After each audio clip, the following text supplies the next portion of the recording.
Welcome back everybody to the Daily Racing Show here at RacePlazaMedia, and today we'll be taking a look at Formula 3.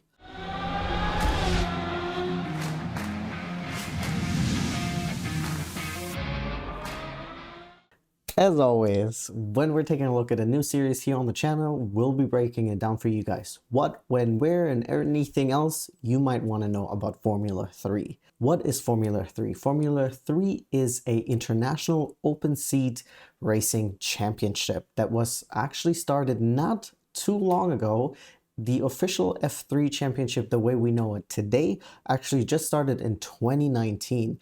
The FIA combined the European F3 championship with the GP3 championship to create the perfect training platform and starting ground for any racer who eventually want to make it to F2, and then of course to the big boys, to the big leagues, to F1. Just like Formula 2, Formula 3 has 2 races per race weekend, and the way the race weekend is structured, that on Friday we have a 45-minute free practice session, and then we have a 30-minute qualifying session, and then on Saturday there is a sprint race which is 40 minutes plus 1 lap, and then on Sundays, when also F1 is racing, you have the regular race which is 45 minutes plus 1 race.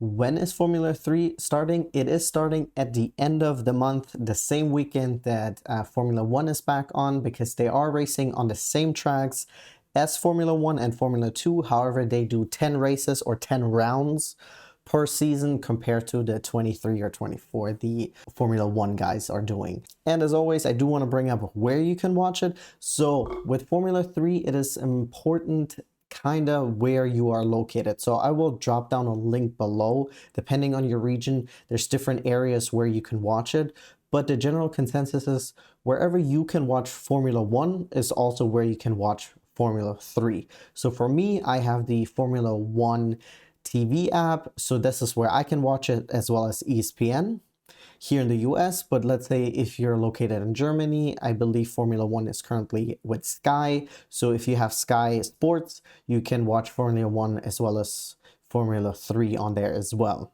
And as always in videos like this, I do like to bring up other information that I came across in my research about F3 that I think are interesting or noteworthy and that you guys might be interested in knowing as well. So first things first, of course, F3 also has a halo just like F4, F2, and F1.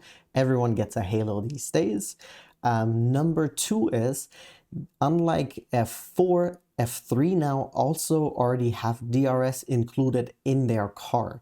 So that means that during free practice as well as qualifying, they are able to engage their DRS in the DRS zones, as well as during races, they are able to activate their DRS after the first 2 laps of the race have been completed.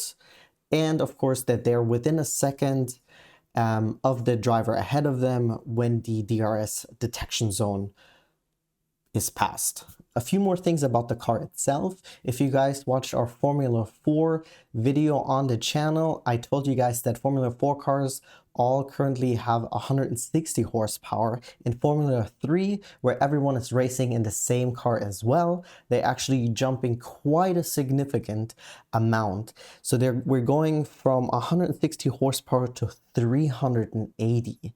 So all F3 cars currently feature a 6-cylinder 3.4 liter naturally aspirated engine that has 380 horsepower at 8,000 RPMs. So very, very fast cars. They're going from 0 to 100 in 3.1 seconds, and their top speed is currently 300 kilometers per hour. So it does make sense. This is the F3 championship is considered the training ground for all racers going to F2 and F1. That also means that just like with F4, with F3, depending on how well you do during your championship or during the championship, you also can gain super license points, which we all learned that you need 40 super license points accumulated over a 3-year span, which is one of the requirements to become an F1 driver. So the most that you can gain in one season in F3 is 30 points, and that is what you get for winning it. I do also want to let you guys know that there's a few drivers on the grid right now that have participated in the F3 championship. Logan Sargent, Yuki Tsunoda, Oscar Piastri won the F3 championship in 2020, and now he is doing very, very well in McLaren. He did last year, so I'm very excited to see him in this upcoming year. Also, if you guys are familiar with Liam Lawson, he, yes, last year subbed in for Ricardo when he broke his wrist. So he also raced in Formula 3. I did also wanted to talk to you guys about how points are awarded during the F3 championship. So you can get a maximum of 10 points during the sprint race of the weekend.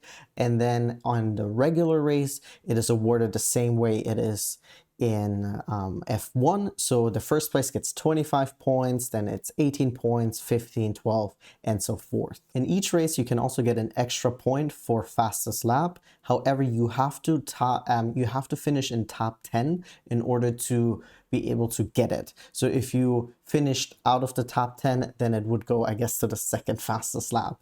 As always in videos like this, I like to break it down how you guys can participate in the championship. And with F3, there are two requirements that you need to meet. First of all, you need to be at least 16 years old, and you need to hold an international FIA grade A or grade B license. If you have those two, you're eligible to race in F3. As always, guys, get down in the comments down below. Let me know which racer you're looking forward to. If there's, a specific team or racer you have your eyes on, because I know for sure I'm interested in checking out at least a few races this year to see if there might be some names that I'll be able to remember in a couple of years from now when we see maybe one of those racers in F1. As always, thank you guys so much for tuning in. Like and subscribe, and I'll see you guys tomorrow here at the Daily Racing Show.